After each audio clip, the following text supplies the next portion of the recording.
안녕하십니까. 이번 세션에서는 금융 클라우드 환경에서 컨테이너 보안에 대한 주제로 발표할 베스핀 글로벌의 조현익입니다. 간단하게 목차를 살펴보겠습니다.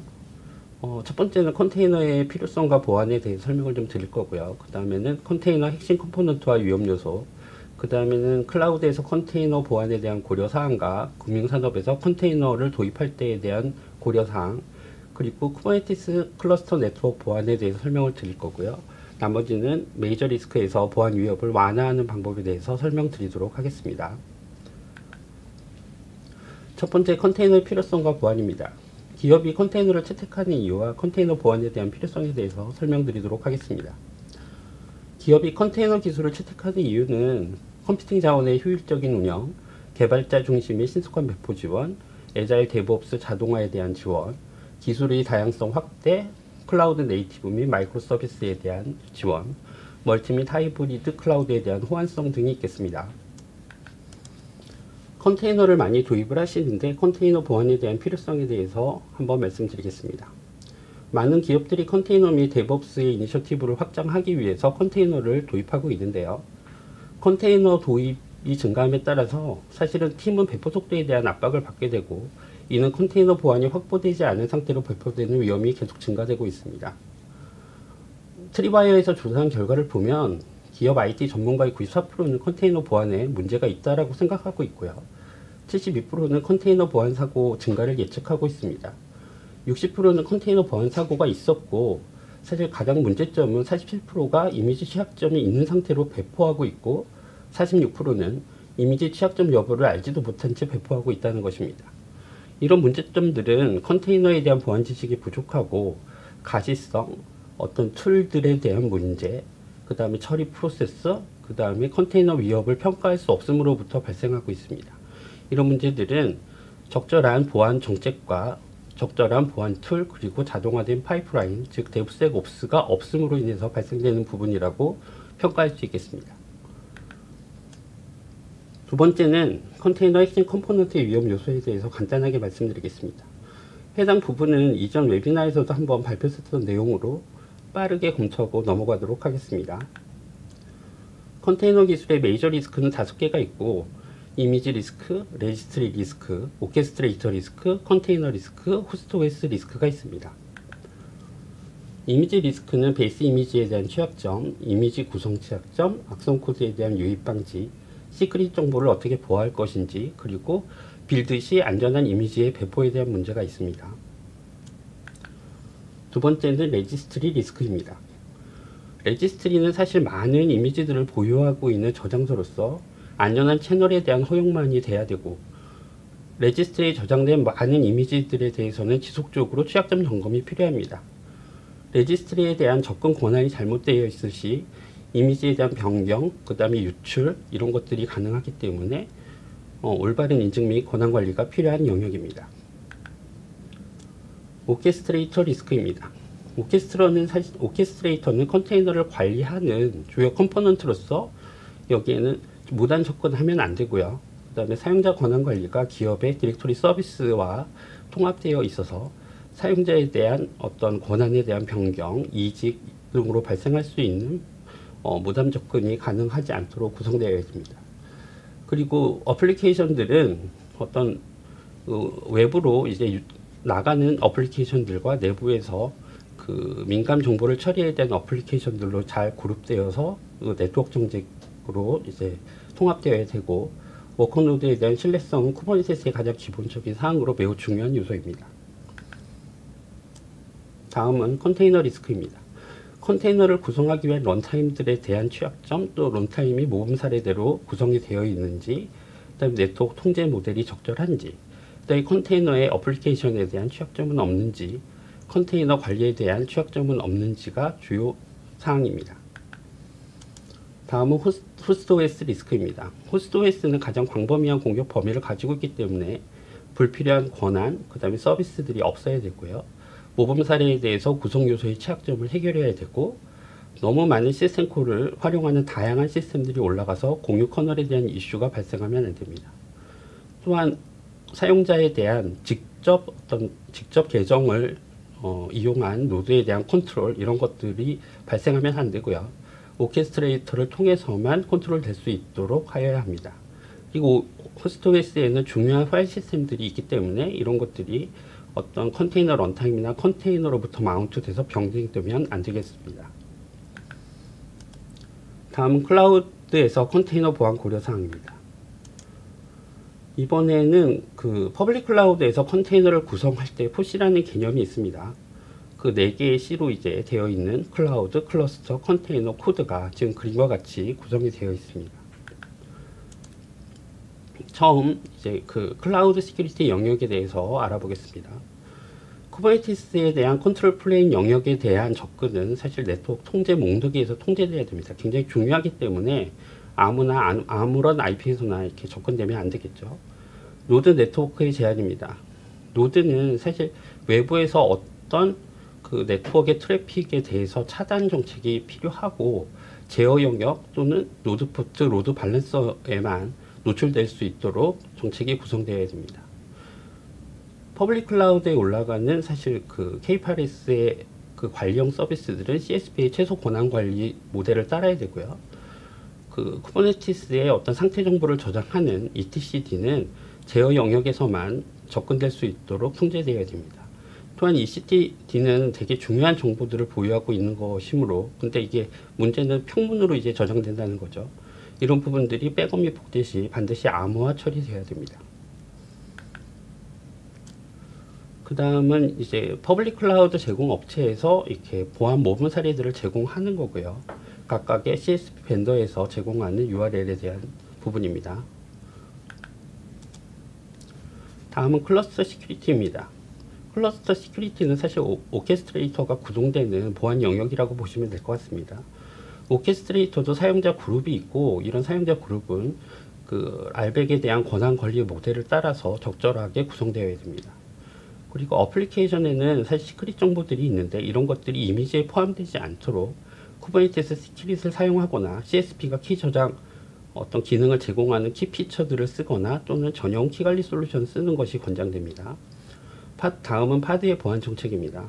파드의 보안 정책은 쿠버네티스에서 제공하는 파드 시큐리티 폴리시라는 것이 있어요. 거기에는 리소스 네트워크 계정 권한 보안에 관련 프로필을 정의해서 파드에 대한 보안 정책을 수행할 수 있습니다. 다음은 추후에도 설명된 네트워크 정책인데요. IP 또는 포트 수준에서 파드에 대한 트래픽 크림을 제어하는 것입니다. 해당 부분은 쿠버네티스 네트워크 폴리시 사용을 통해서 구현할 수 있겠습니다. 다음은 컨테이너 시큐리티입니다. 컨테이너는 아까 5 리스크에서도 잠깐 말씀을 드렸듯이 컨테이너 자체에 취약점이 있는지 계속 스캔을 해서 어떤 중요도에 따라서 조치를 하고 계속 안정된 컨테이너로 갈 수 있도록 노력해야 됩니다.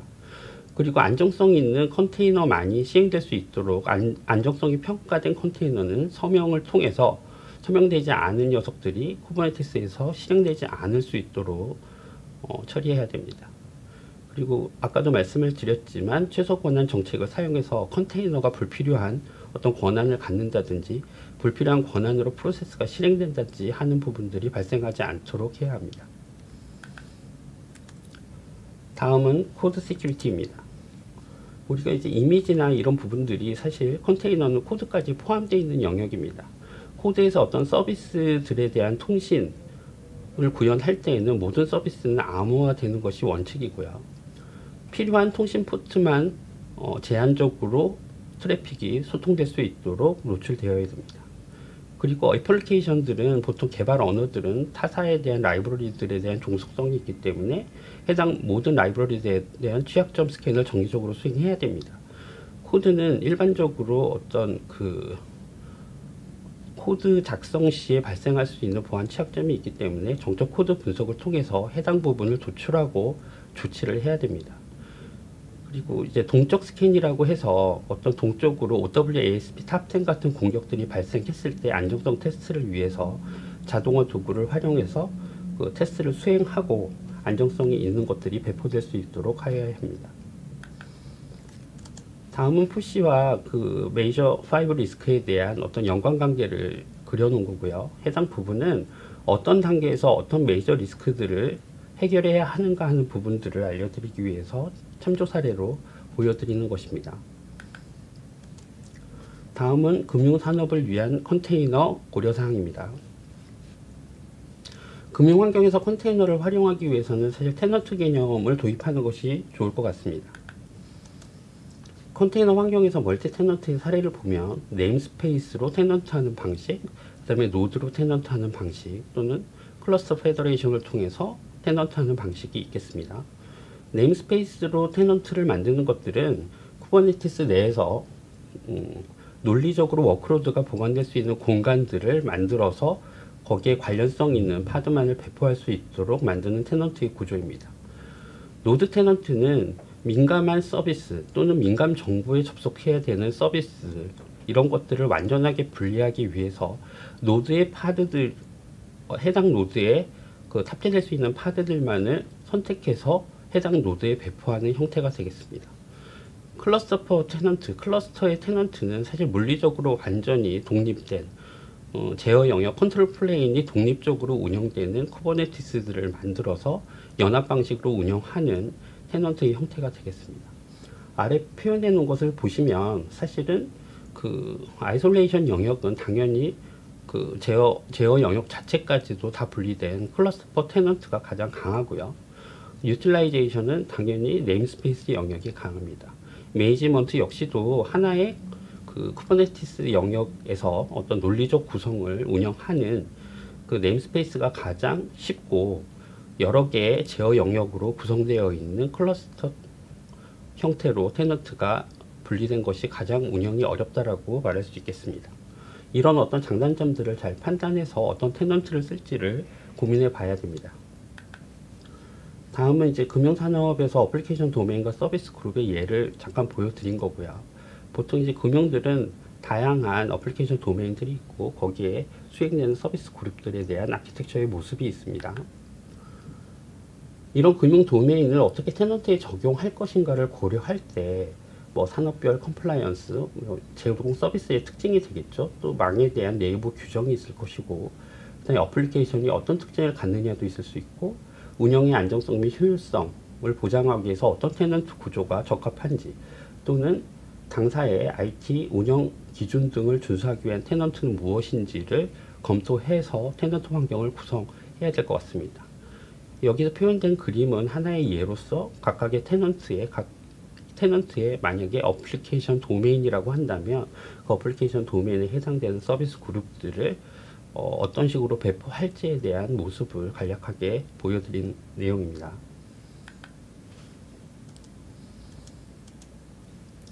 다음은 퍼블릭 클라우드 환경에서 컨테이너를 이용한 테넌트를 구성할 때 CSP에서 제공하는 네트워크 모델과 쿠버네티스의 워크로드를 아이솔레이션하는 모델을 결합해서 하는 방식을 보여드린 거고요. AWS를 예를 든다면 VPC 같은 경우에는 완전히 네트워크를 분리하고 각각의 VPC의 독립적인 K8s 클러스터를 구성하는 요건이 발생했을 때 VPC별로 이렇게 아이솔레이션 하는 것들이 필요하다고 보여집니다. 서브넷은 하나의 VPC 내에 서브넷을 구성을 하고 거기에 노드 그룹들을 할당해서 하나의 클러스터 내에서 안전하게 테넌트를 분리할 때 사용하는 방식이라고 보여집니다. 쿠버네티스 워크로드 아이솔레이션 클러스터는 그림에서 나왔다시피 K8s를 여러 개를 구성하는 형태로 네트워크 분리 요건이 굉장히 강할 때, 특히나 DMZ나 내부망에 완전히 분리된 영역의 컨테이너를 구성해야 될 때 사용할 수 있는 방식이고요. 노드는 저희가 이제 민감도가 되게 높은 어플리케이션을 특정 노드에 분리하게 됐을 때, 해당 노드가 자원 공유가 되면 안 될 때, 또는 어떤 특정 업무들이 각각의 노드에서 돌아야 될 때, 이럴 때 선택할 수 있는 방식이 되겠습니다. 네임스페이스는 쿠버네티스 환경 내에서 가장 많이 이제 분리되는 테넌트 모델로 보시면 되고요. 가장 효율적이고 안정적으로 운영되는 모델이라고 볼 수 있겠습니다. 다음은 이제 정해진 테넌트에 어떻게 워크로드를 배치할 거냐, 어떤 기능을 통해서 할 거냐, 이런 부분이고요. 이건 이제 컨테이너의 테인츠와 톨러레이션을 이용한 방식인데, 어떤 업무 도메인에 정해진 테넌트가 있을 때 데브옵스 그룹이 가진 어떤 사용자 계정 권한으로 어떤 파드를 배포하게 되면 제어 영역에서 어드미션 컨트롤러가 받아서 처리를 하기 전에 밸리데이션 웹훅을 통해서 해당 정책이 맞는지를 판단하고 블락을 할 수도 있고 노티를 줄 수도 있고, 또는 조금 더 추가적으로 나간다면 해당 모델을 적절하게 수정을 해서 올바른 영역에 배포할 수 있는 것을 그림으로 설명드린 겁니다.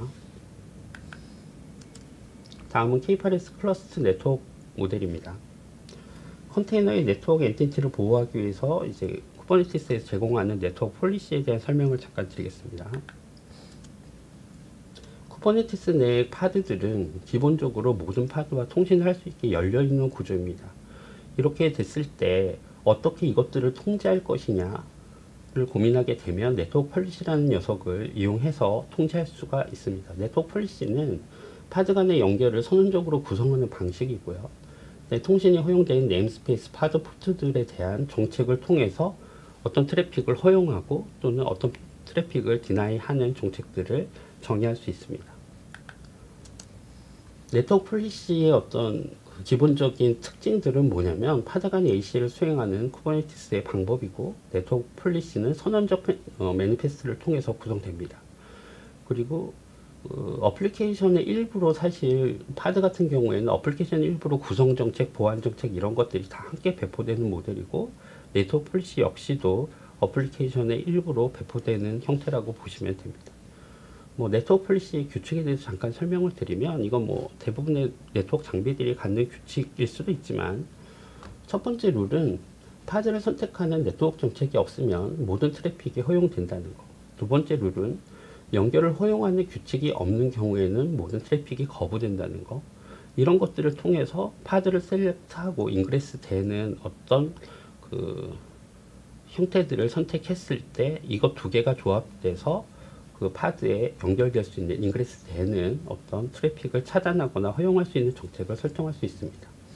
세 번째 룰은 트래픽을 허용하는 정책이 하나 이상 있으면 모든 트래픽이 허용이 됩니다. 해당 트래픽이 허용이 됩니다. 많은 어떤 네트워크 폴리시들이 이렇게 수행되었을 때 하나라도 허용하는 정책이 있으면 해당 트래픽이 허용된다라는 부분입니다. 네 번째 룰은 정책 규칙은 추가될 수 있고 5어 논리 연산을 수행해서 통제된다라고 되어 있는데요. 어떤 하나의 네트워크 정책을 배포할 때 룰셋들이 여러 개가 있으면 해당의 정책들은 5어 연산을 통해서 수행되게 됩니다. 네트워크 정책은 배포된 네임스페이스의 범위로 한정된다는 거, 이게 다섯 번째 룰입니다. 그러면 이제 네트워킹 정책에는 어떤 구분들이 있느냐. 기본적으로 베이직이라는 것은 파드 트래픽에 대한 디나이, 또 리미트, 얼로우 정책을 표현할 수 있고, 네임스페이스에 대한 디나이, 또 화이트 리스트 레벨의 어떤 트래픽에 대한 디나이, 모든 트래픽에 대한 디나이, 또는 어플리케이션, 특정 어플리케이션에만 허용되는 트래픽, 그 다음에 모든 파드가 모든 네임스페이스로부터 오는 트래픽을 허용하는 규칙들이 있겠습니다. 그리고 그 다음에는 익스터널 트래픽이라고 하는 것은 외부의 어떤 단말로부터 트래픽 요청이 왔을 때 그것을 허용해주는 정책이라고 보시면 될 것 같고요. 어드밴스드는 하나의 파드에서 모든 트래픽을 차단하지만 어떤 모니터링을 위해서 특정 포트를 열어줘야 될 때 수행되는 정책입니다. 다음은 이그레스에 대한 트래픽을 설정하기 위해서 컨트롤링 아웃바운드라고 하는 녀석들을 설정할 수 있습니다. 지금까지 앞단에서는 인그레스에 대한 어떤 트래픽 제한이라면, 이건 해당 파드가 외부로 트래픽을 전송할 때 그것을 허용할 것이냐 아니면 차단할 것이냐 하는 정책으로 보시면 될 것 같습니다. 다음은 샘플에 대해서 잠깐 말씀을 드리겠습니다. 일단 베이직은 네트워크 폴리시인데요. 응용 프로그램에 요청되는 모든 트래픽을 거부하는 겁니다. 이거는 앞 밑에 구성도에서도 나오지만, 웹이라는 어떤 파드에 들어오는 트래픽은 모두 차단되는 이런 형태입니다. 이거는 파드가 배포됐을 때 굉장히 기본 정책이고, 또 어떤 파드가 해당 파드가 다른 파드하고 통신하는 것들에 대한 방지할 목적으로 사용되고, 특정 경우에 해당 파드가 긴급히 아이솔레이션 돼야 됐을 때도 수행할 수 있는 정책입니다. 두 번째는 응용 프로그램에 대한 일부 트래픽만을 제한하는 것입니다. 여기 보면 중간에 웹스토어라는 어떤 파드가 있는데요. 일부 파드로부터는 트래픽을 허용하고 또 다른 파드로부터는 허용하지 않을 때 사용되는 것입니다. 이런 정책들은 선택된 어플리케이션의 파드에 접근해야 하는 서비스, 일부 서비스에 대한 접속만을 열어줄 때 사용되는 정책이라고 보시면 됩니다. 세 번째는 이제 네임스페이스에 적용되는 정책 샘플입니다. 네임스페이스 화이트리스트에 없는 모든 트래픽을 거부하는 것이고요. 이건 해당 파드가 화이트리스트로 열어주지 않은 어떤 그 파드들하고의 통신을 차단하는 것이라고 보면 되겠습니다. 이건 새로 생성되는 모든 네임스페이스에 기본적으로 배포되는 정책입니다. 화이트리스트를 제공하지 않고 해당 정책을 적용하게 되면 그 네임스페이스에 있는 파드들하고 기타, 그러니까 다른 네임스페이스의 어떤 파드들하고의 통신은 모두 다 단절된 상태라고 보일 수 있고요. 이런 상태에서 화이트리스트의 정책을 적용해서 하나씩 파드와 트래픽의 정책을 열어가기 위해서 기본적으로 적용하는 정책으로 볼 수 있습니다. 다음은 이제 다른 네임스페이스의 모든 트래픽을 거부하는 정책입니다. 이거는 중간에 있는 코어라는 네임스페이스의 파드들끼리만 통신을 하고 외부에 있는 네임스페이스의 파드들하고는 모든 통신을 단절하는 형태입니다. 이런 어떤 그 네트워크 정책이 필요한 부분들을 한번 예를 들어 본다면, 예를 들어서 뭐 사스 서비스를 제공하는 서비스 솔루션이 어떤 고객별로 네임스페이스를 정해서 그 고객이 수행하는 파드들, 서비스하는 파드들끼리만 통신을 해야 될 때 사용될 수 있는 정책으로 볼 수 있습니다. 다음은 이제 모든 네임스페이스에서 애플리케이션에 요청된 트래픽을 이제 허용하는 거고요. 이거는 이제 파드 기준에서 중간에 커먼이라는 네임스페이스의 웹이라는 파드에서만 다른 네임스페이스의 파드들하고 통신을 허용하는 정책입니다. 이런 것들은 대부분 공통 서비스들, 커먼에서 가지고 있는 어떤 공통 서비스에 다른 네임스페이스 파드들이 어떤 것들을 요청해야 될 때 구성할 수 있는 네트워크 폴리시 모델입니다. 다음은 익스터널 트래픽에 대한 허용입니다. 이건 아까도 말씀을 드렸지만 외부의 단말이 내부의 서비스를 요청하기 위해서 로드 밸런서라든지 이런 것들을 앞단에 내서 그 부분하고만 통신을 할 수 있도록 네트워크 정책을 구성한 부분입니다. 다음은 어드밴스드 영역입니다. 이 부분은 이제 파드는 기본적으로 어떤 포트에 대한 트래픽을 다 제한하지만 모니터링 매트릭스 같은 것들을 제공하기 위해서 특정 포트만을 열어서 모니터링이 가능하도록 구성하는 예가 될 수 있습니다. 다음은 이제 5T와 3페이지를 통해서 메이저 리스크를 어떻게 이제 개선할 것이냐 하는 문제입니다. 해당 부분도 저번 웨비나에서 설명되었었던 부분이기 때문에 간단하게 타이틀만 짚고 넘어가겠습니다. 컨테이너에 기술을 도입하게 되면 컨테이너는 사실 새로운 어떤 기술 셋이기 때문에 이거를 운영하기 위해서는 역시 새로운 운영 문화와 기술 프로세스가 필요합니다. 그리고 일반적인 OS들은 공격 범위가 넓기 때문에 컨테이너에 특화된 호스트 OS 사용을 고려하는 것이 맞고요.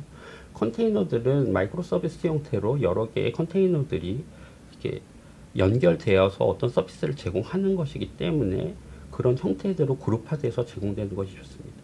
컨테이너는 이미지가 실행되면서 어떤 서비스를 제공하는 모델이기 때문에 당연히 이미지 취약성을 관리하는 도구와 프로세스가 필요하고요.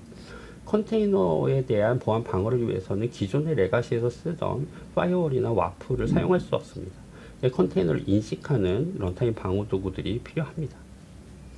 당연히 이제 컨테이너가 돌아가는 어떤 호스트 또는 가상화 서버들은 안정되어 있어야 되겠죠.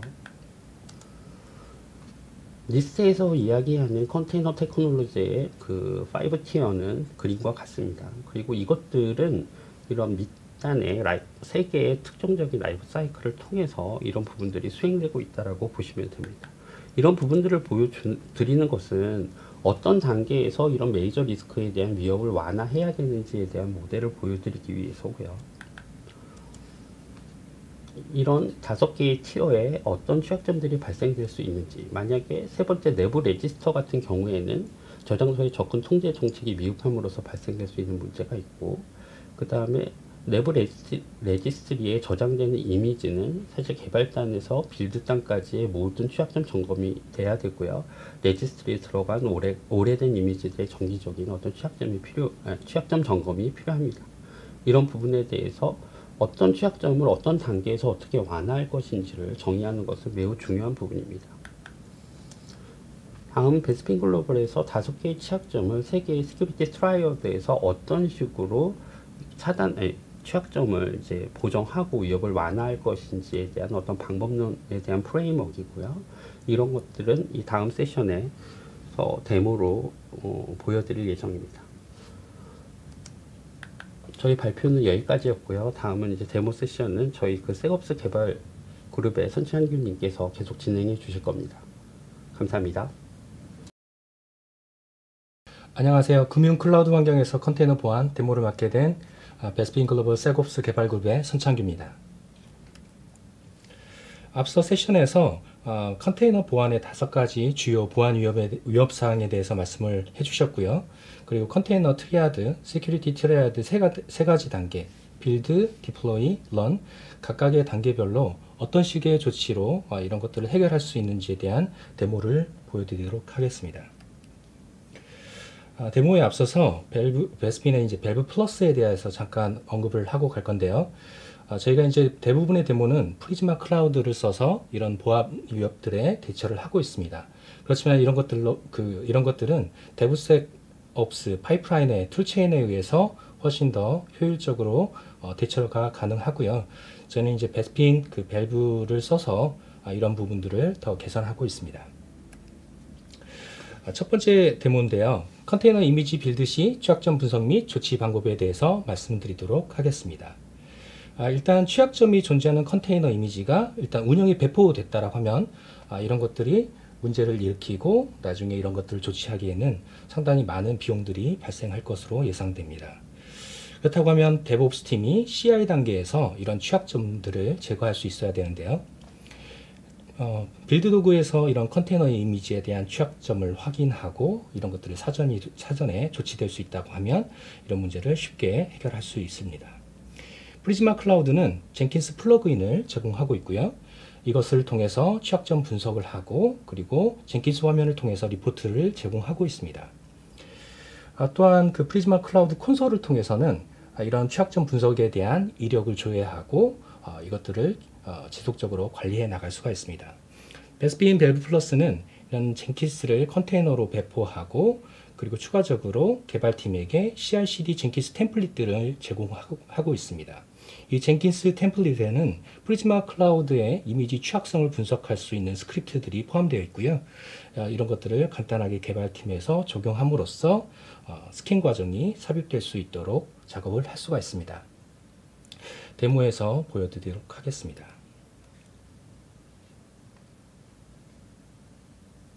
네, 젠킨스 화면을 보고 계시고요. 네, 오더라는 서비스를 배포하는 파이프라인이 있습니다. 빌드 과정에서 스캐닝 과정을 거치고 있다는 것을 확인할 수가 있고요. 이런 스캐닝 과정을 통해서 밸브 vulnerability에 대한 리포트를 확인할 수가 있습니다. 네, 개발자가 이렇게 확인을 하고 또 컴플라이언스 항목에 대한 내용들도 같이 확인을 할 수가 있습니다. 이전에 그 빌드에서 수정된 것 그리고 새로 발견된 이슈도 같이 확인이 가능합니다. 프리즈마 클라우드 화면인데요. 대시보드 화면에서 이런 취약성들을 잠깐 컨테이너들의 취약점들을 확인한 화면이 있었고요.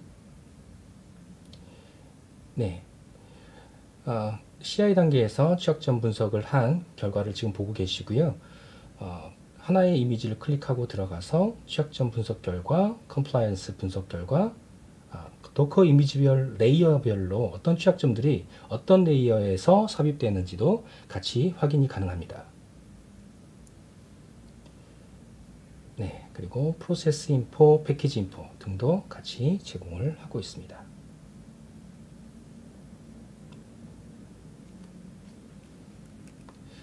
네, 다음 데모로 넘어가도록 하겠습니다. 방금 보셨던 거는 CI 단계에서 컨테이너 이미지에 대한 취약점 분석을 하는 결과를 보여드렸는데요. 데모를 보여드렸는데요. 이번에는 운영 중인 컨테이너의 이미지 취약점 분석을 하는 데모를 보여드리도록 하겠습니다. 일단 대부분은 CI 단계를 거쳐서 운영이 배포되고 취약점이 제거된 상태에서 배포될 수도 있지만, 일부 그 도커 이미지 같은 경우에 서드파티에서 제공되는 공식 버전의 도커 이미지를 쓴다 하더라도 거기에는 이제 다수의 취약점들이 존재할 수 있고, 이런 것들을 차단할 수 있는 방법들이 있어야 됩니다. 일단 프리즈마 클라우드는 일단 레이더라는 화면을 제공하고 있는데요. 이거는 효율적으로 어떤 컨테이너 이미지들이 어떤 취약점들을 가지고 있다라는 것들을 대시보드 형태로 제공을 하는 화면이고요. 그리고 프리즈마 클라우드 모니터라는 기능을 통해서 컨테이너의 그 리스크의 어떤 스코어링을 통해서 어떤 컨테이너가 가장 위험한지, 또 어떻게 선제적으로 조치돼야 되는지를 평가할 수가 있습니다. 여기서 이제 분석에서 끝나지 않고요. 프리즈마 클라우드는 이렇게 그 문제가 있는 도커 이미지에 대해서 알럿을 발생시킨다거나 아니면 차단을 할 수 있는 블로킹 기능을 제공하기도 합니다. 데모를 통해서 보여드리도록 하겠습니다.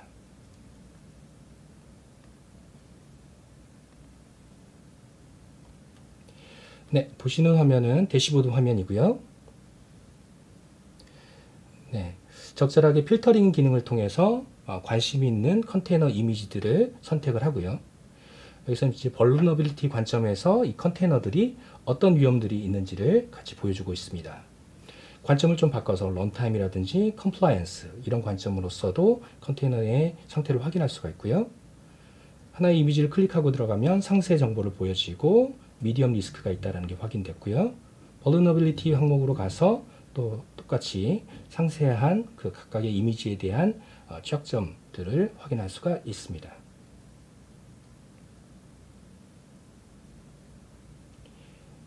네, 벌너빌리티 상세 화면으로 이동을 했고요. 운영 중인 컨테이너 이미지에 대해서도 동일하게 이런 스코어링 정보를 같이 확인하실 수가 있고요.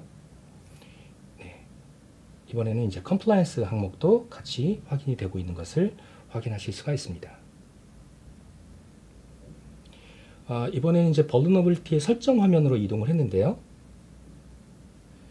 네, 보시는 화면에서 얼럿이 발생하는 조건, 그러니까 이미지 취약성의 어떤 수준에 따라서 얼럿이 발생하는 조건들을 결정할 수 있는 화면이고요. 또 수준에 따라서 블로킹을 결정하는 설정들을 하실 수가 있습니다.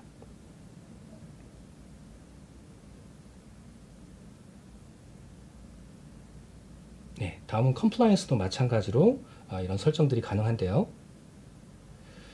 네, 프리즈마 클라우드가 제공하고 있는 그 컨테이너에 대한 컴플라이언스들 항목들이 보여지고 있고요.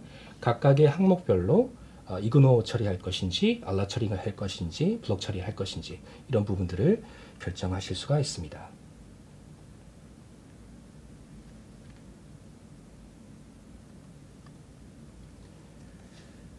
네, 잠시 네트워크 문제가 좀 있었는데요. 네. 다음 데모로 넘어가도록 하겠습니다. 방금까지는 이미지 이제 취약성 분석에 대해서 제가 데모를 보여드렸고요. 이번에는 이미지를 레지스트리에 적재할 때의 데모를 보여드리도록 하겠습니다. 레지스트리가 기본적으로 여러 가지 이제 기능들을 가지고 있는데요. 안전하게 도커 레지스트리를 운영하기 위해서는 도커 레지스트리에 이런 그 기본적인 기능들이 필요로 합니다. 첫 번째로 취약점 분석을 자동화하는 기능인데요. 도커 이미지가 레지스트리에 적재될 때 바로 취약성 분석이 일어나고 그걸 통해서 이 그 이미지를 배포할지 여부를 결정할 수 있는 기능이 있어야 됩니다. 두 번째로 트러스트 사이닝, 그러니까 서명을 통해서 안전한 도커 이미지라는 것을 확인해주는 어떤 기능들이 있어야 될 것 같고요. 또 인증인가 기능이 필요합니다. 적절한 사용자가 적절한 권한을 가지고 이런 것들을 레지스트리에 접근할 수 있도록 통제해야 되고요. 다음으로는 리플리케이션 기능이 필요합니다. 일반적으로 기업 내에서는 다양한 레지스트리를 사용하게 되는데요. 개발계 레지스트리를 구분해서 사용을 할 수도 있고요. 이후에 이제 운영계 레지스트리에 이 도커 이미지가 전파되도록 하는 어떤 기능들을 사용하실 수가 있습니다. 이때 필요한 것은 안전한 이미지가 운영계에 전달될 수 있도록, 전파될 수 있도록 통제가 가능해야 된다는 것이고요. 이런 것들을 레지스트리 안쪽에서 기능을 갖고 있다고 한다면 좀 더 쉽게 이런 것들을 해결하실 수가 있습니다. 밑에 보시는 그림은 베스핀의 밸브 플러스에서 제공하고 있는 그 도커 이미지에 대한 전파를 위한 파이프라인이고요. 첫 번째로 그 프리즈마 클라우드가 CI 단계에서 이미지 취약성을 1차적으로 검사를 합니다. 이후에 승인권자가 발견된 이미지 취약성들을 보고 이것들을 레지스트리에 업로드 할 것인지 말 것인지를 결정하는 단계가 있습니다. 이후에 이제 하버라는 도구를 써서 저희가 이런 레지스트리를 운영하고 있는데요. 하버에서 자체적으로 이제 클레어, 트리비 이런 오픈소스 스캐닝 도구와 연동을 해서 이미지 취약성들을 한 번 더 확인을 하게 됩니다. 이후에 이제 하버가 이런 발견된 취약점이 있을 경우에 설정된 정책에 따라서 이런 것들을 그 운영 레지스트리에 전파할지 말지를 결정하는 방식으로 동작을 하게 됩니다. 하버는 외부의 어떤 레지스트리하고 연동 기능을 갖고 있는데요. 여기서 보시는 클라우드 프로바이더들이 제공하는 컨테이너 레지스트리 외에도 다양한 레지스트리에 연동이 가능하다는 것이고요. 여기서 GCR, ACR, ECR 등의 어떤 레지스트리에 연동하는 형태의 그림을 보여드리고 있는데요. 추가적으로 프리즈마 클라우드는 CI 단계에서 이미지 취약성을 분석하는 것도 가능하지만 그 운영 중인 레지스트리에 존재하는 여러 가지 도커 이미지에 대해서도 이런 취약점 분석이 가능합니다. 데모를 통해서 확인을 해보겠습니다.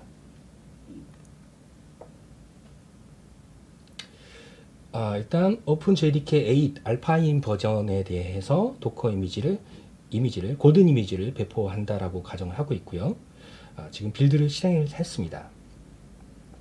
스캔 과정이 동작을 하고 있고요. 프리즈마 클라우드에 의해서 CI 단계에서 이미지 스캐닝이 일어나고 있습니다.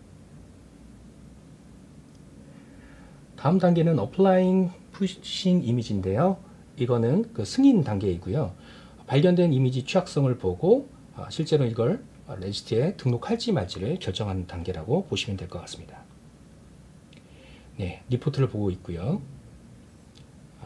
네, 최근 데이터로 다시 이동을 해서 리포트를 다시 한번 확인했고요. vulnerability 한 건 있고 컴플라이언스 한 건 발견이 됐다는 것을 확인하실 수가 있습니다. 네, 승인권자가 이 정도의 취약성은 디플로이가 가능하다고 판단하고 프로시드를 하도록 하겠습니다. 네, 진행이 되고 있고요. 그래서 하버에 최종적으로 이미지가 업로드 되고 있습니다. 이번에 이제 하버에 가서 실제로 그 이미지가 등록된 것을 확인해 보겠습니다. 네, 최근에 이걸 녹화한 날짜고요. 네, 이렇게 이미지가 배포가 됐다는 것을 확인하고요. 여기서 보시면 이제 vulnerability 항목이 0건이라고 no vulnerability라고 나와 있던 것을 확인하실 수가 있습니다. 이 이유는 잠깐 후에 설명을 하도록 하겠습니다. 여기에 보시면은 하버가 스캐너로서 트리비를 사용하고 있고요. 이 트리비가 발견한 취약성이 0건이기 때문에 이런 식으로 리포팅을 하고 있다는 것을 보실 수가 있고요. 다음은 컨피그레이션인데요.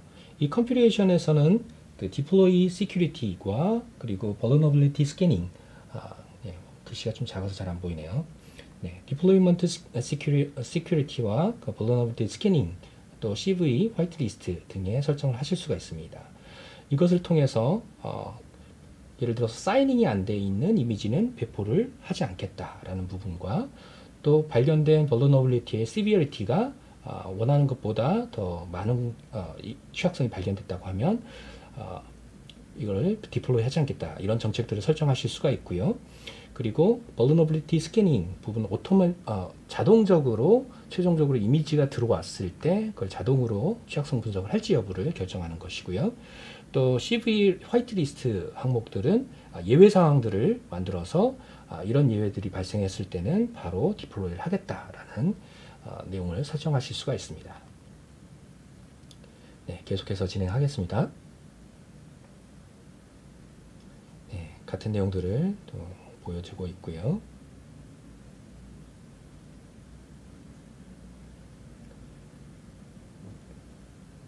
네, 다음은 레지스트리 부분인데요. 좀 전에 그 하버가 다양한 레지스트리와 연동할 수 있다는 부분을 설명드렸는데요. 여기 보시는 것처럼 대부분의 상용 컨테이너 레지스트리의 연동을 가능하다는 부분을 좀 설명드렸고요.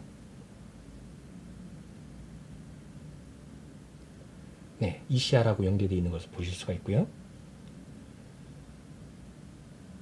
이번에는 리플리케이션 설정입니다. 하버에 있는 내용이 이런 리플리케이션 설정에 의해서 ECR에 전파가 되는 것을 확인하실 수가 있습니다. 좀 전에 보셨던 그 이미지가 최근에 디플로이 된 것을 확인하셨고요. ECR에서 같은 내용이 확인되고 있는 것을 확인하실 수가 있습니다. 일단 새로운 태그가 추가됐다는 것을 확인할 수가 있고요. 네, 그리고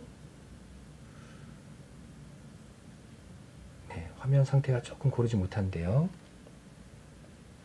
스캔 상태를 보시면 여기서 이제 좀 화면이 고르지 못하지만 알파인 버전 3.12 버전에 대해서 서포트를 하지 못한다라고 나오고 있습니다. 이 이유는 그 AWS의 ECR이 클리어라는 오픈소스 스캐너를 사용하고 있고요. 이 클리어라는 오픈소스 취약성 분석 도구가 이미지를 분석할 수 없기 때문에 이런 식으로 나온 거고요. 결과적으로 좀 전에 그 CI 단계에서 프리즈마 클라우드가 리포트했을 때는 벌너너블티 한 건이 발생됐고, 그 다음에 하버에 의해서 트리비에에서 이런 취약성 분석을 했을 때는 0건이 나왔죠. 그리고 마지막으로 AWS ECR에서 분석을 했을 때는 이 취약성 분석에 실패하는 내용을 볼 수 있습니다. 그래서 결국은 어떤 그 레지스트리에 어떤 그 스캐너를 쓰는가에 따라서 이런 취약성 리포트가 달리 나올 수 있고요. 프리즈마 클라우드는 디테일하게 그 최대한의 어떤 취약성 분석의 결과를 리포팅한다라는 것을 확인할 수가 있습니다.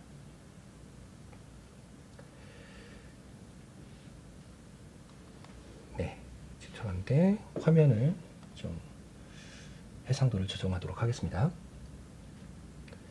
네, 이제 좀 잘 보이네요. 이거는 좀 전에 운영 레지스트리에 대해서는 직접 프리즈마 클라우드를 통해서 스캐닝을 할 수 있다고 말씀드렸는데, 그 부분에 대한 등록 과정을 지금 설명을 하고 있는 것이고요. 벌너너블티 항목이 레지스트리에 등록되어 있는 다양한 이미지에 대해서 이렇게 결과를 리포팅을 보여주고 있는 것을 확인할 수가 있습니다. 네. 여기까지 데모를 보고 다음 단계로 넘어가도록 하겠습니다.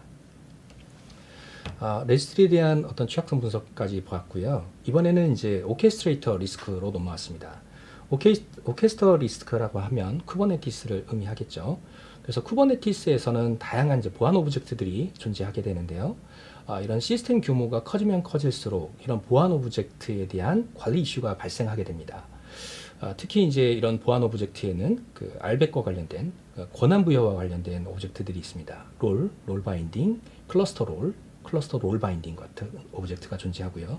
또 접근 통제를 할 수 있는 오브젝트들도 존재합니다. 네트워크 폴리시, 파드 시큐리티 폴리시 등이 있습니다. 다음은 리소스 제한 사용 제한과 관련된 또 오브젝트들도 있습니다.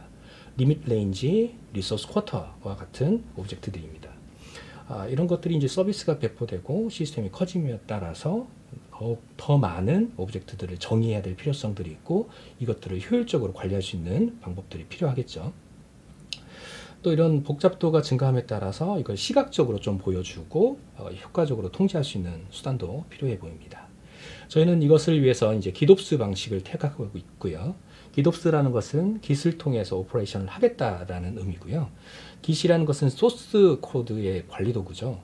그래서 소스 코드의 이력 관리 도구로 알고 있는데, 이것들은 ISC부터 이제 좀 시작한 개념이죠.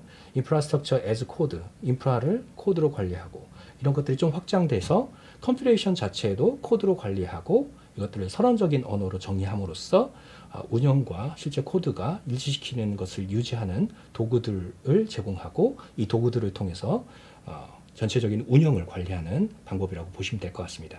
이따 데모를 보시면 좀 더 이해가 잘 되실 거라고 보여지고요. 베스핀 밸브는 아르고 CD라는 툴을 통해서 이런 것들을 관리하고 있습니다. 일단 기본적인 장점으로 보면 모든 그 커밋 로그들이 깃을 통해서 관리됨으로써 어떤 사람이 어떤 작업을 수행했다라는 부분들이 투명하게 관리가 된다는 장점이 있을 것 같고요. 또 긴급 상황에서 운영 오브젝트를 직접 수정한 케이스에 대해서도 이 ROCD가 알람을 줌으로써 운영과 코드가 out of sync 났다라는 부분들을 확인할 수 있게 도움을 주고 있습니다. 데모를 보여드리도록 하겠습니다.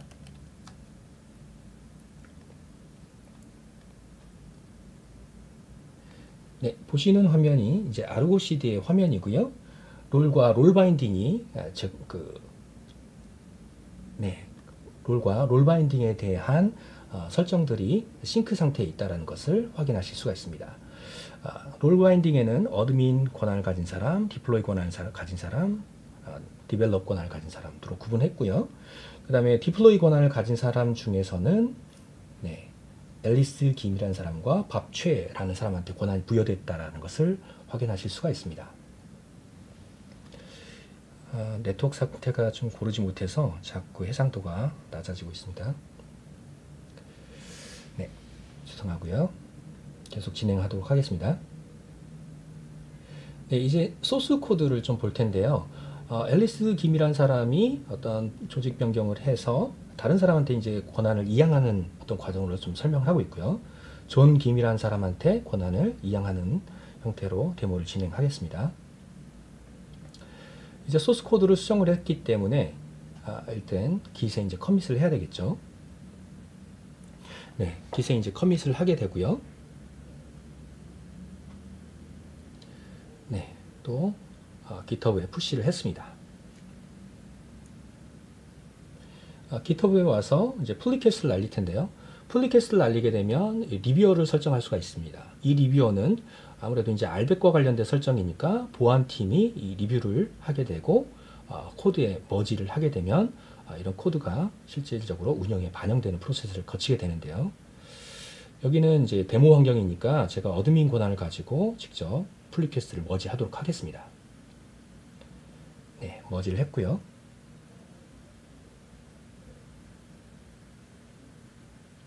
이제 아르고 CD가 동작을 하게 될 텐데요. 이건 매뉴얼하게 할 수도 있지만 지금은 자동으로 이제 세팅이 되어 있어서 out of sync 상태를 확인하고 바로 코드를 반영을 해서 운영이 반영할 겁니다. 네, out of sync 났고 바로 싱크 상태로 전환된 것을 확인하실 수가 있고요. 네, 오브젝트를 확인하면 존 김이라는 내용을 확인하셨습니다. 네, 다음은 다음 데모로 넘어가도록 하겠습니다. 이제 컨테이너 배포 시 구성 취약점 검증 및 차단이라는 부분이고요. 결국은 이제 컨테이너가 이미지가 있고 거기에 이제 쿠버네티스 오브젝트 형태 파드로 이제 보통은 정의하고 그런 것들을 이제 디플로이먼트 형태로 오브젝트를 배포하게 되는데요. 이 안에서는 이제 다양한 그 보안적인 컨텍스트를 가질 수가 있습니다. 보통 이제 파드 보안 컨텍스트라고 부르는데요. 파드가 속해 있는 OS 자원에 접근할 수 있는 권한을 부여하기도 하고 이런 권한을 부여할 수 있는 그 항목입니다. 특정 파드가 OS 자원을 점유하면서 문제가 생긴다거나 아니면은 악의적인 목적으로 사용할 수 있기 때문에 이런 부분들은 통제가 돼야 되겠죠. 일단 프리즈마 클라우드에서 디펜더는 OPA의 정책 승인 평가 라이브러리를 내장하고 있고요. 이런 정책을 통해서 이런 그 시큐리티와 관련된 설정이 있다고 하면 이것들을 사전에 차단할 수 있는 방법들을 제공합니다. 이번 데모는 좀 시간 관계상 좀 생략을 하고요. 다음 데모에서 거의 유사하게 OPA를 통해서 이런 정책 승인하는 예제를 보여드리도록 하겠습니다. 네, 넘어가도록 하고요. 네, 동일하게 이번에는 시스템 네트워크 격리와 컨테이너 구성 검증 및 차단이라는 부분을 좀 데모를 할 건데요. 앞서서 그 테넌트 방식에 대해서 현희님께서 말씀을 해주셨는데 일단 예제로 사용되는 데모에서 사용되는 예제는 일단은 노드 레벨에서의 테넌트 방식인 것이고요. 일단 노드 기업 내에서는 다양한 시스템 간에 네트워크적으로 격리되어야 되는 상황들이 있을 것 같습니다. 이건 채널계와 계정계를 좀 구분해서 좀 보고 있고요. 채널계를 프라이빗 서브넷으로 구분함으로써 네트워크적으로 일단은 구분되는 상황을 만들었고요. 그 프라이빗 서브넷 안쪽에 여러 개의 이제 노드를 생성하고 이 노드에 테인트 설정을 통해서 특정 채널에 속하는 파드들만 위치시킬 수 있다라는 설정을 하고 있습니다. 계정계도 마찬가지로 시스템 코어라는 설정을 하고 이제 코어라는 어떤 프리픽스를 가지는 파드들만 배포되는 형태로 구성을 하였고요. 최종적으로 이제 데브옵스 팀이 어떤 특정 파드를 배포할 때 톨러레이션 세팅을 할 수가 있게 되는데, 이 톨러레이션 세팅을 통해서 이거와 일치하는 테인트 설정을 가지고 있는 노드에 배포할 수 있게 됩니다. 이 과정에서 프리즈마 클라우드의 디펜더 안쪽에 내장되어 있는 밸리데이팅 웹훅을 타게 되고, 이 설정이 맞는지를 검사해서 최종적으로 배포 여부를 차단하거나 승인하거나 이런 과정들을 할 수가 있습니다. 데모를 통해서 보여드리도록 하겠습니다.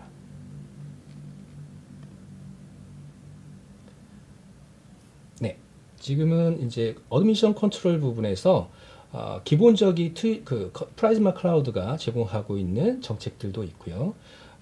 제가 이제 정의를 한 내용들을 좀 보여드리도록 하겠습니다.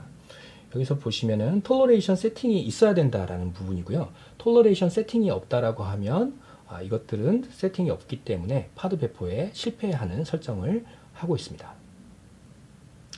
이게 이제 첫 번째 저희 정의한 거고요. 이거 보시는 문법은 레고라는 문법을 통해서 정의하고 있습니다. 이런 식으로 다양한 정책들을 추가할 수가 있고요.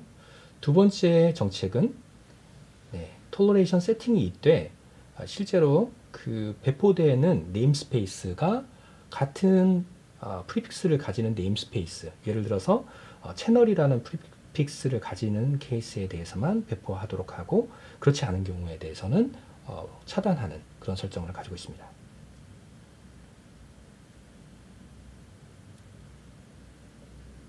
네, 이번에는 실제로 이제 파드를 배포해 볼 텐데요.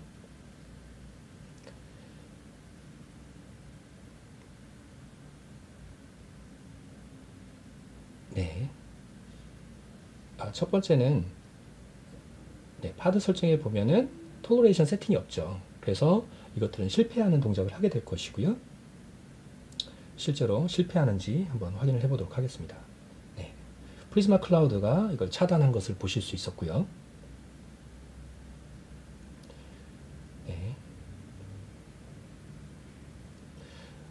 두 번째 케이스에 대해서는 코드를 확인해 보도록 하겠습니다. 보시는 것처럼 테인트 설정이 있지만 이건 코어계 기관계에다 배포하는 걸로 되어 있는데 네임스페이스는 채널로 되어 있습니다. 그래서 불일치하기 때문에 이것 또한 실패로 차단을 하는 형태로 동작할 겁니다.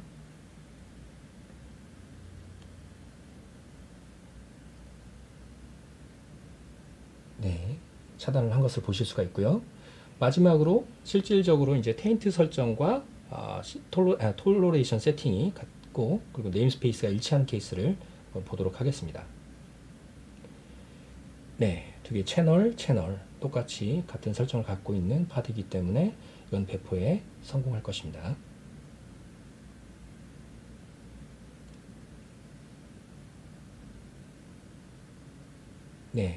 성공적으로 엔진X가 크리에이트 된 것을 확인하였습니다. 다음 데모로 넘어가도록 하겠습니다. 다음은 이제 그 컨테이너 구성을 운영이 배포되기 전에 이제 차단하는 것들을 보여줬다라고 하면은, 이번에 이제 운영 중인 컨테이너에 네트워크 파이어를 적용하는 예제를 보여드리도록 하겠습니다. AWS 예로 들면 다양한 레이어에서 네트워크 파이어를 적용을 할 수 있지만, 일단 컨테이너 레벨에서의 네트워크 파이어는 이런 다른 도구, 서드파티의 도구들을 활용을 해야 될 필요성들이 있습니다. 프리즈마 클라우드는 CNNF라는 기능을 제공하고 있고요. 이건 클라우드 네이티브 네트워크 파이어이라는 의미입니다. 그래서 이제 이런 컨테이너는 마이크로 서비스로 운영되고, 수많은 컨테이너들이 짧은 라이프 사이클을 가지고 떴다가 죽었다를 반복하게 됩니다. 그래서 이런 것들을 설정을 옛날 방식, 그냥 수작업으로 뭔가 네트워크 파이어를 적용한다는 것은 거의 불가능에 가깝습니다. 그렇기 때문에 학습을 통해서 이런 것들이 적절하게 통제돼야 될 것 같은데요. 프리즈마 클라우드는 이런 것들을 학습을 통해서 하드 간의 통신, 이런 것들을 자체적으로 구성을 하고, 이것 관리자가 추가적인 정책을 통해서 allow, alert, prevent 등을 설정하실 수가 있습니다. 데모를 보여드리도록 하겠습니다. 이건 레이더 화면이고요. 여기서 보시는 파드 간, 여기서는 이미지인데요. 이미지 간의 어떤 네트워크 구성을 하고 있다는 것을 보실 수가 있는데요. 구성되어 있는 그 방향과 네트워크 요청의 방향과 그리고 포트 등을 확인하실 수가 있습니다. 또 상태 또한 색깔로 표시를 해주고 있고요. 이런 것들이 학습에 의해서 프리즈마 클라우드가 제공하고 있는 정보고요. 이런 것들은 초기에 이제 정상적인 어떤 트래픽으로 간주하게 되고요. 이후에 이제 관리자는 설정을 통해서 이런 것들을 차단할 수도 있고 또 올라할 수도 있고 그렇습니다. 네, 여기 보시는 화면은 결국은 이렇게 차단된 리포트 이벤트들이 발생한 부분들을 같이 확인하시고 계십니다. 네, 데모는 짧게 이렇게 마치도록 하겠습니다.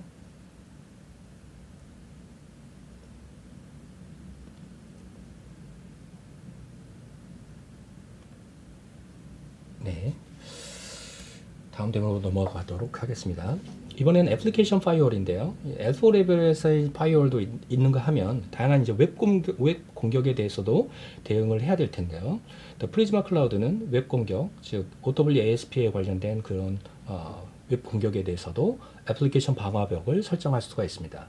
이 기능은 CNAF라고 부르고 있고요. 클라우드 네이티브 애플리케이션 파이어월이라는 용어를 쓰고 있습니다. 아래 보시는 그림을 보면 이제 호스트로 유입되는 모든 요청을 그 호스트 네트워크를 타서 컨테이너 그 실제 앱에 바로 배포되는 것이 아니라 모든 요청이 디펜더를 통해서 가도록 세팅이 되어 있습니다.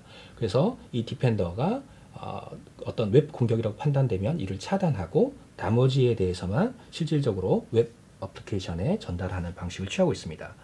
오른쪽에 보시면 그 다양한 이제 그 OWASP 탑 10에서 얘기하는 공격들이 보여지고 있는데 또 SQL 인젝션이라든지 크로스 사이트 스크립팅이라든지 또 브루트 포스 프로텍션이라든지 이런 것들을 이네이블 시킬 수가 있습니다. 데모를 보여드리도록 하겠습니다. 네. 토폴로지가 보여지고 있고요. 자, 설정 화면으로 이동을 하도록 하겠습니다. 네트워크 파이어 설정 화면이었고요. 어플리케이션 파이어월 설정 화면으로 넘어갔고요. 네. 그래서 보시면 모든 어떤 상황들에 대해서 프리벤트 처리를 하고 있다는 것을 보실 수가 있고요. 네, 다른 설정들도 있다는 것을 잠깐 보여드렸고,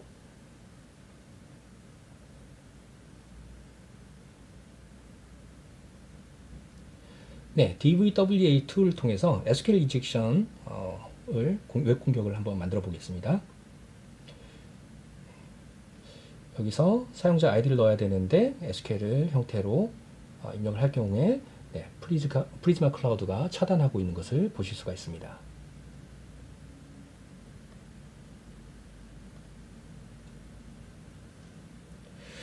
다음은 PHP 어드민에 대한 정보를 요청하는 시연을 한번 보도록 하겠습니다. 죄송합니다. 그 전에 SQL 인젝션 이벤트가 발생한 것을 확인할 수 있죠. 이번에는 PHP 어드민 동작을 하게 되면 프리즈마 클라우드가 역시 차단하고 있는 것을 보실 수가 있습니다. 인포메이션 릭이 발생하고 프리벤트 됐다는 것을 확인하실 수가 있습니다. 네, 까지 어플리케이션 방화벽 데모를 마치도록 하겠습니다. 다음은 운영 호스트에 대한 취약점 분석 및 조치인데요. 이런 호스트 OS에 대해서도 프리즈마 클라우드는 컨테이너 레벨과 동일하게 모든 기능들을 제공을 하고 있습니다. 취약점 분석, 그 다음에 컴플라이언스 분석 및 차단, 네트워크 방화벽, 애플리케이션 방화벽, 런타임 정책 등을 설정할 수 있습니다. 데모를 통해서 보여드리도록 하겠습니다. 네, 지금 컨테이너 레이더 화면인데요. 호스트 레벨로 바꾸게 되면은 화면을 좀 키우겠습니다. 이제 호스트라고 하면은 이제 호스트 노드가 보일 거라고 생각하는데 호스트 안쪽에 있는 프로세스들이 화면상에 구성이 되고요. 그 각각의 프로세스들의 네트워크 구성도 학습을 통해서 프리즈마 클라우드가 자동적으로 만들어내고 있다는 걸 보실 수가 있고요. 이제 쿠블렛이라는 프로세스를 선택하고 여기에 이제 각종 호스트들을 확인하실 수가 있습니다.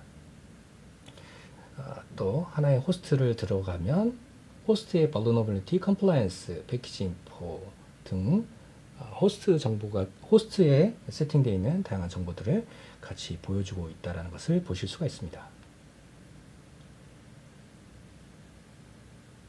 네, 데모는 여기까지 일단은 마치도록 하고요. 시간 관계상 좀 끄는 부분이 있는데요. 네, 저희가 이제 준비했던 데모는 여기까지고요. 컨테이너에 5가지 주요 보안 위협이 있고, 그리고 컨테이너 시큐리티 트리아드 각각의 단계별로 저희들이 어떤 식으로 이런 것들을 조치할 수 있는지에 대한 데모를 준비했고요. 그래서 이제 프리즈마 클라우드를 통해서 이런 것들을 효과적으로 차단을 대부분의 경우에 효과적으로 차단할 수 있다는 것을 보여드렸는데, 이와 추가적으로 그 데브옵스 툴체인을 잘 엮어서 이런 것들을 구성을 해야지만 이런 그 컨테이너 보안 위협에 대응을 할 수 있다는 부분까지 좀 설명을 드렸습니다. 네, 데모를 마치겠습니다. 감사합니다.